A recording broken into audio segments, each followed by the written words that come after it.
संभाजीनगरच्या सिल्लोडमधून अतिशय धक्कादायक घटना समोर येत आहे। मृत मनीषा आणि आरोपी पती सतीश यांचा 6 वर्षापूर्वी विवाह झाला होता। विवाहानंतर मनीषा यांना मूलबाळ होत नव्हतं।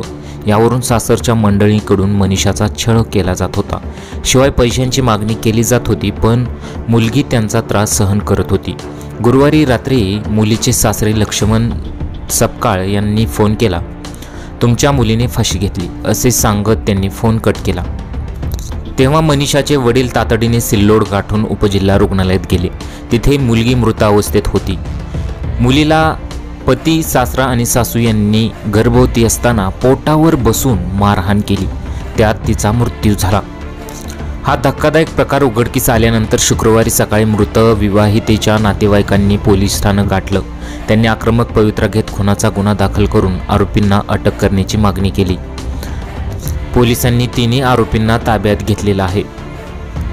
अशी घटना छत्रपती संभाजीनगरच्या सिल्लोडमध्ये एका गर्भवती महिलेची अमानुषपणे हत्या केल्याची धक्कादायक घटना उघडकीस आली आहे।